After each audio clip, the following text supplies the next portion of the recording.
E seguimos já para a análise do advogado Pedro Borges Lemos, especialista em Direito Internacional. Muito boa tarde, obrigada por estar connosco, Pedro. Vamos olhar para esta cimeira, sobretudo do G7, que reuniu aqui altas figuras mundiais. Donald Trump encontrou-se com Zelensky e também com Macron. Acredita que depois desta cimeira, Donald Trump sai, no fundo, mais vitorioso ou acaba por sair enfraquecido porque se comprova que se calhar não tem assim tão boas relações com aqueles que deveriam ser os seus aliados? Bom, Madalena, neste momento a imagem pública e a imagem internacional de Trump está ferida. Trump meteu-se numa guerra que não era a dele, de alguma maneira foi influenciado por Israel para entrar nesta guerra e neste momento está a braços com um problema que não se resolve.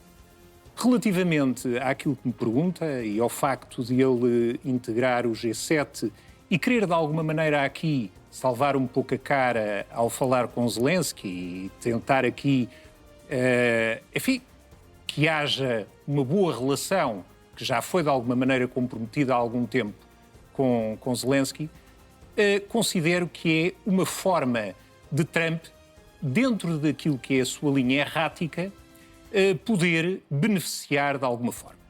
Mas o problema é que já ninguém acredita naquilo que são as intenções de Trump, porque Trump diz uma coisa e diz o seu contrário.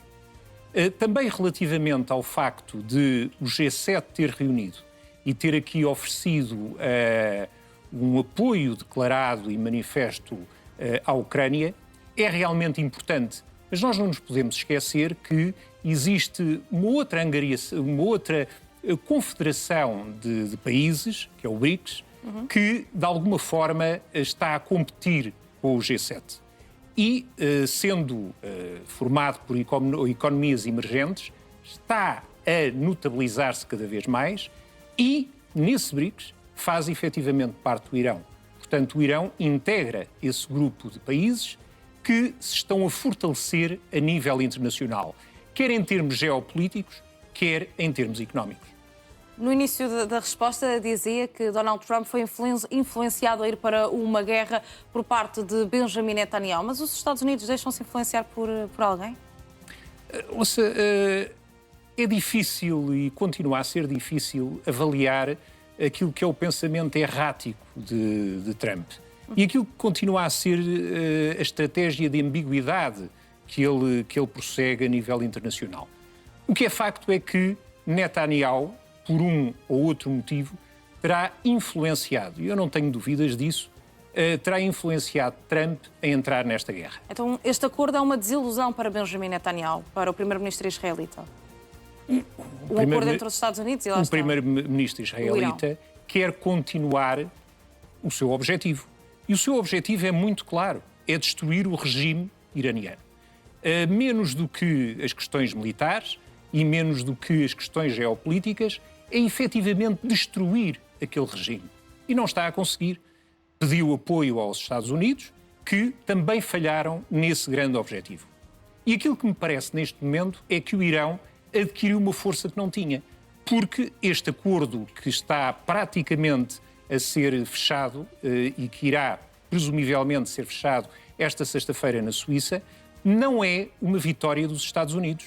Porque, de alguma maneira, nós voltamos à estaca zero. E àquilo que era o acordo norte-americano com o Irão antes da guerra de flagrar.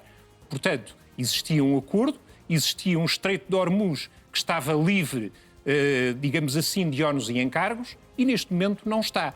E, portanto, nós não sabemos também exatamente o que é que vai ser o futuro relativamente a Hormuz. E relativamente, no fundo, a este acordo, porque como é que podemos dizer que existe um acordo entre os Estados Unidos e o Irão se fala em taxas para haver uma passagem no Estreito de Hormuz, nessa passagem marítima? Se continua a haver, pelo menos, algumas ofensivas no sul do Líbano, por muito que Benjamin Netanyahu diga que não está nesse acordo, a verdade é que os Estados Unidos e o Irão querem esse fator a ser, no fundo, implementado. E, por outro lado, como é que se garante que não há um enriquecimento de urânio por parte do Irão? São aqui 3 pontos que parecem que ainda estão em aberto. É verdade, é uma nebulosa. Mas, fundamentalmente, aquilo que se passa neste momento não é um tratado de paz. É um memorando de entendimento.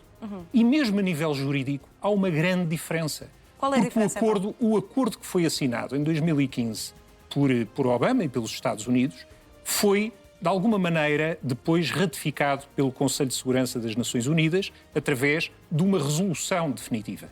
E através dessa mesma resolução definitiva, a União Europeia veio a também aplicar esse acordo que existia ao nível europeu.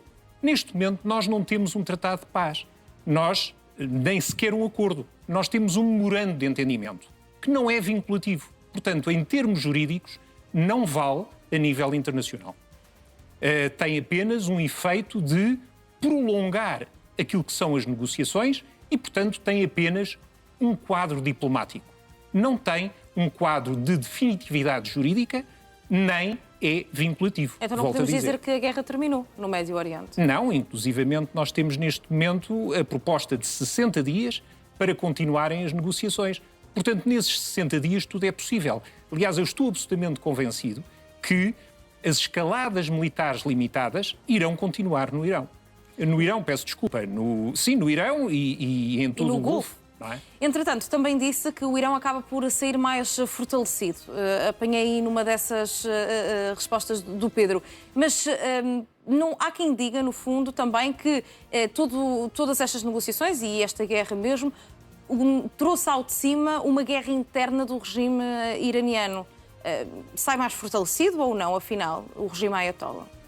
O que acontece aqui é que houve uma transição de um regime de clérigos, portanto, de um regime teocrático, para um regime profundamente dominado por militares. Portanto, eu considero, e aliás não é opinião minha exclusivamente, que neste momento o Irão está muito mais radicalizado do que estava. Os militares são muito mais radicais do que eram os teólogos e, portanto, a decapitação da liderança anterior fez com que houvesse uma mudança significativa naquilo que é a direção do regime, que, na minha opinião, está muitíssimo mais radical e irá continuar nessa senda.